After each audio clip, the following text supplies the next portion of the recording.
अस्सलामु अलैकुम। आज बनाओ ऐसा मजेदार माज सुन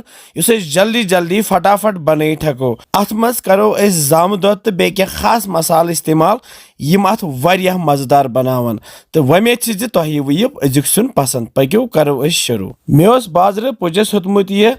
1 किलो माज यह थो मे साफ कर ये त्रा तुह चतस यह सुई माज यथ फकर दिचो तो यमुक रस अस इस्तेमाल करो वाज हकस मज। फकर दित थो यह माज यथ बाटि मज तो यथ मज त्रो मे दान वल कवल बे त्रा बह यह जम दो कवल यह 200 ml जम दो बह त्रा यह दगित रूहन यथ 2 चमचे बे त्रा बह यह एवरेस्ट मीट मसाला 1 चमचे। एवरेस्ट मीट मसाला वारियाह असल तो बे त्रा बह यह नुन चमचे तो रलावन यह सही पे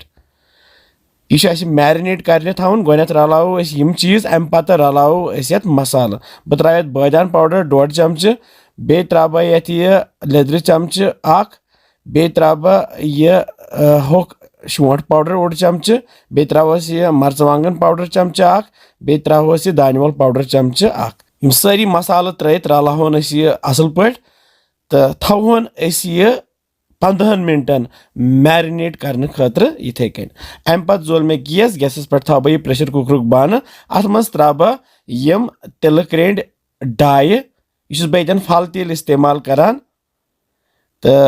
तेल गरम गि त्रा बह ये गेव चमचे 2 लकटी बे त्रा बह यम तेज पत्त 2 बे त्रावस यम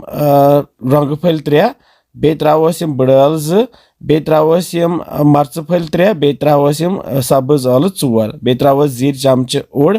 तो अम पत त्रा बह ये गंड नुक नुक करित ऊर तो यह गंड करन बह ये तिलस मज यमन मसालन सत फ्राई हल्के फ्राई कर तल मे गैस तोमुत लुतु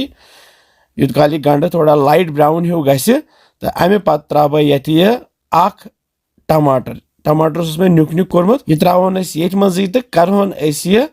लतिस पे तैयार तो अमे पत तैयार गि त्रा बह ये मैरिनेट करित यह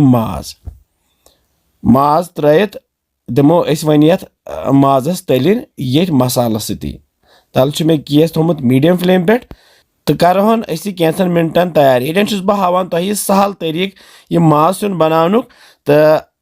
ये तैयार गस तुम यह खेव तुह यीवो बराबर सो वाजवान मज इंशाल्लाह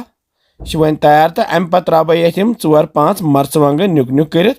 तो रलावन यह बे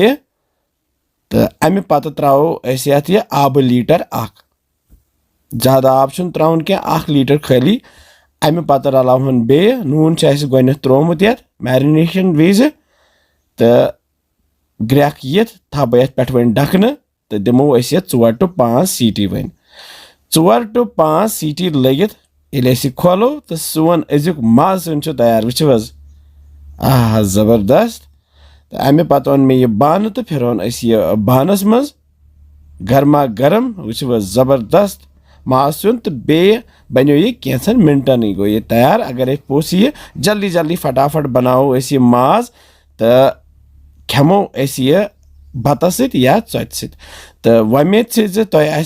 अजुक खास माज सुन पसंद आमुत तुह बनजो बे वनानस कि बसान तुम सान रेसिपीज इंशाल्लाह समखो बे गसन मजेदार रेसिपियन सत तुह थो पन ख्याल बिहु रबस हवाल। अस्सलामु अलैकुम।